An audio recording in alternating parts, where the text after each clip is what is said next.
Maka serentak berkumpullah seluruh rakyat di halaman di depan pintu gerbang air.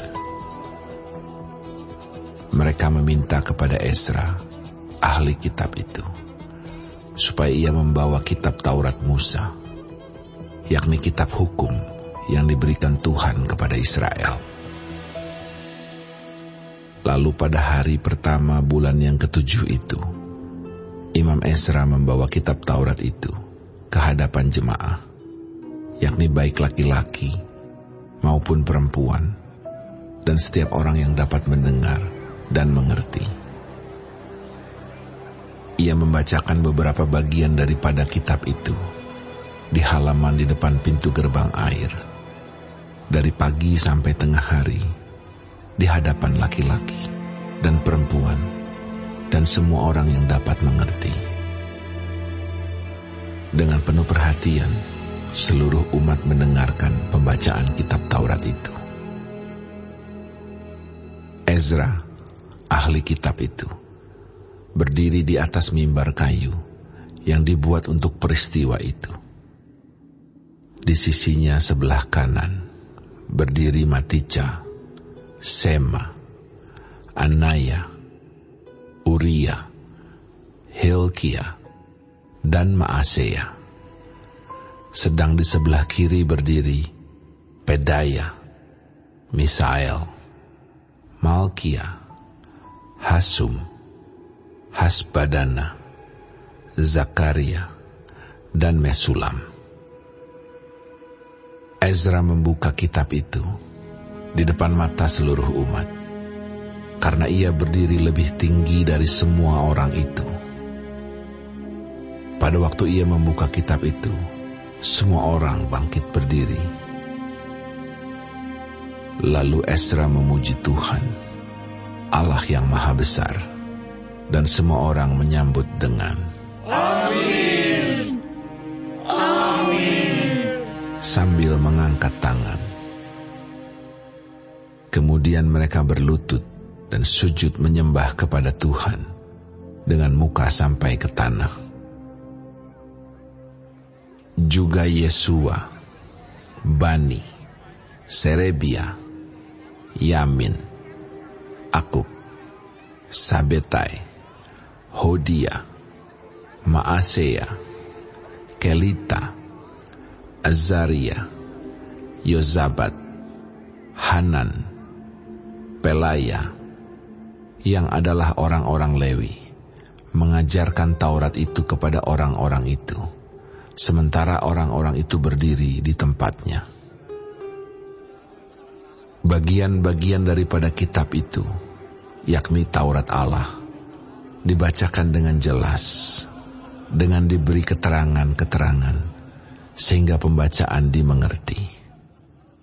Lalu Nehemia, yakni kepala daerah itu, dan Imam Ezra, ahli kitab itu, dan orang-orang Lewi yang mengajar orang-orang itu, berkata kepada mereka semuanya, "Hari ini adalah kudus bagi Tuhan Allahmu. Jangan kamu berduka cita dan menangis." Karena semua orang itu menangis ketika mendengar kalimat-kalimat Taurat itu. Lalu berkatalah ia kepada mereka, "Pergilah kamu, makanlah sedap-sedapan, dan minumlah minuman manis, dan kirimlah sebagian kepada mereka yang tidak sedia apa-apa, karena hari ini adalah kudus bagi Tuhan kita. Jangan kamu bersusah hati, sebab sukacita karena Tuhan, itulah perlindunganmu." Juga orang-orang Lewi menyuruh semua orang itu supaya diam dengan kata-kata, "Tenanglah, hari ini adalah kudus, jangan kamu bersusah hati." Maka pergilah semua orang itu untuk makan dan minum, untuk membagi-bagi makanan dan berpesta ria, karena mereka mengerti segala firman yang diberitahukan kepada mereka. Pada hari yang kedua, kepala-kepala kaum keluarga seluruh bangsa, juga para imam dan orang-orang Lewi berkumpul pada Ezra, ahli hukum Taurat itu, untuk menelaah kalimat-kalimat Taurat itu.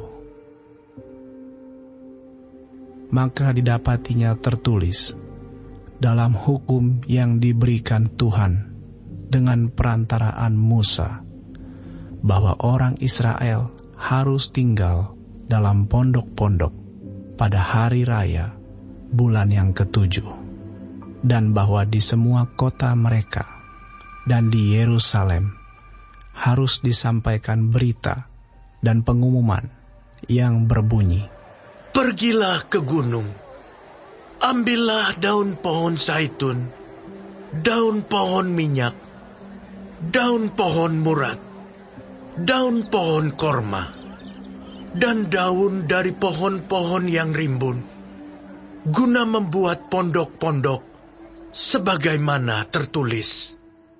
Maka pergilah orang mengambil daun-daun itu, lalu membuat pondok-pondok, masing-masing di atas atap rumahnya, di pekarangan mereka, juga di pelataran-pelataran rumah Allah, di lapangan pintu gerbang air, dan di lapangan pintu gerbang Efraim. Seluruh jemaah yang pulang dari pembuangan itu membuat pondok-pondok dan tinggal di situ. Memang sejak zaman Yosua bin Nun sampai hari itu, orang Israel tidak pernah berbuat demikian. Maka diadakanlah pesta ria yang amat besar. Bagian-bagian kitab Taurat Allah itu dibacakan tiap hari, dari hari pertama sampai hari terakhir. 7 hari lamanya mereka merayakan hari raya itu, dan pada hari yang ke-8 ada pertemuan raya sesuai dengan peraturan.